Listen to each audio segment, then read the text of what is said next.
Zdravím vás, milí priatelia, tu je Avena Lishart a dnešnou mojou témou je duchovný spánok. Myslím, že sa nebudete čudovať, prečo práve táto téma, pretože ak sa obzrete okolo seba, tak zrejme budete mať podobný pocit, že ľudia okolo vás spia. Majú oči otvorené, nespia ako počas noci, s očami zatvorenými, ale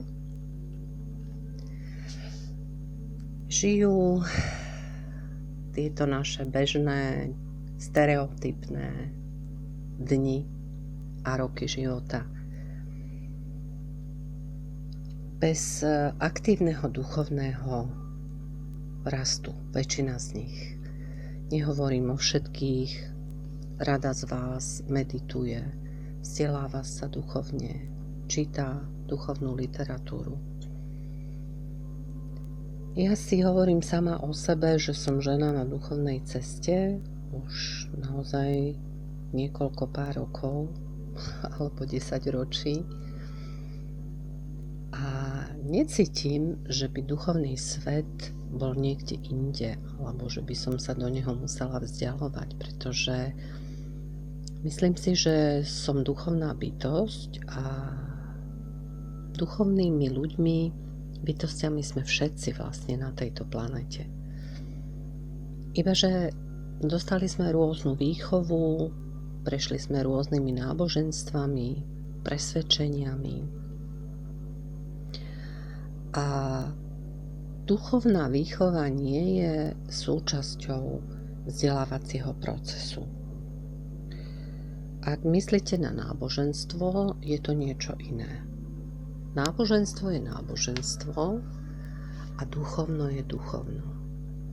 Ľudská spiritualita patrí k človeku tak ako, prepáčte za prirovnanie, káva, ranná káva, na ktorú ste zvyknutí, alebo ako vôňa pracieho prášku, ktorý používate, patrí k vám, ako parfém, ktorý máte radi, ako hudba, ktorá hladí najviac vašu dušu.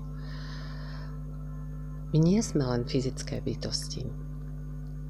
Ľudia, my sme v prvom rade duševné bytosti, pretože máme ducha, máme dušu, a potom až máme fyzické telo. Fyzické telo je v podstate uprostred toho veľkého svetla, tej veľkej žiary, ktorej hovoríme aura. To je náš veľký svetelný svet, ktorý je spojený so všetkým a všade. A tá fyzická časť je tá malá cibulka uprostred toho obrovského svetla. A všetky tie vrstvy svetla, ktoré sú ďalej od fyzického tela, sú iba tie ďalšie svetelné vrstvy tej veľkej svetelnej cibule, ktorou sme my, ľudia. Každá jedna ľudská bytosť. A tak by bolo smiešné a úzkoprse, keby sme zostali iba pri predstave, že sme bytosť mesa a kostí, ktorá sem príde na nejakých 50, 60, 70 rokov, tu si svoje odžiť a potom zostať v zemi a rozpadnúť sa na prach. To určite nie. My sme viac. Preto ma veľmi mrzí, keď vidím okolo seba smutných ľudí, pretože keď je človek, mu je na tvári vidno, že je smutný vnútorne. Je smutná jeho duša a jeho duch. Ale keď pozdvihne svojho ducha a rozradosní svoju dušu, tak hneď je to vidieť aj na tej tvári. Hneď tá fyzická schránka poukreje a je šťastná. A je to na tom človeku vidieť.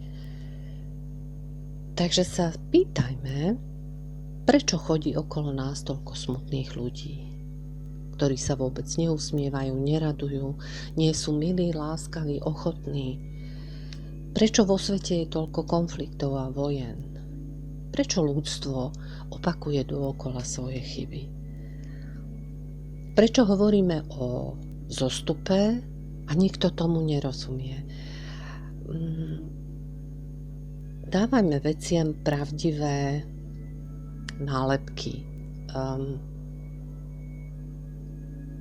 Človek prešiel obrovskou dobou evolúcie a prešiel rôznymi vývojovými etapami od tých najprimitívnejších až po tie najvyspelejšie. A my naozaj zažívame vrchol fyzična.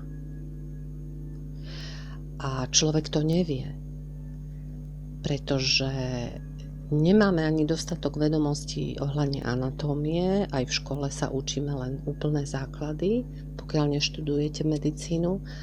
A o tom, čo je ďalej za tým fyzickým telom, sa vôbec neučíme. Takže ako potom máme veriť na vyšší a neviditeľný svet? Ako máme veriť, že existuje duša a nejaký múdry duch? Veci, ktoré nie je vidno.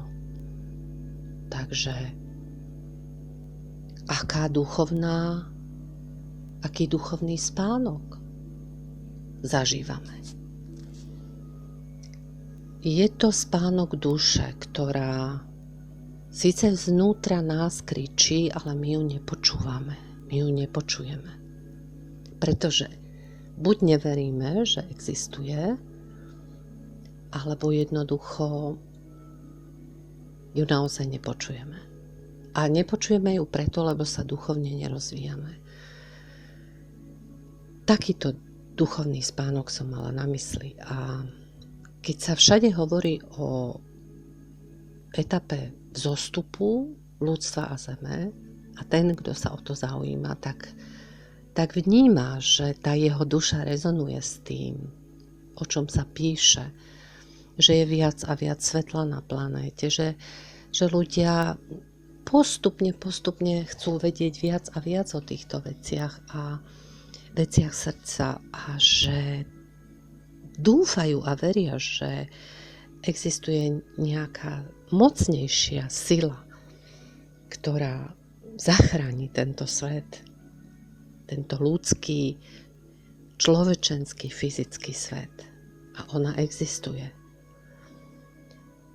Takže ja by som prijala všetkým neveriacim a dúfajúcim a tým ešte nepresvedčeným, aby začali veriť v seba, že majú svoju dušu, že majú svojho múdreho ducha, že majú pri sebe svojich svetelných spojencov a pomocníkov.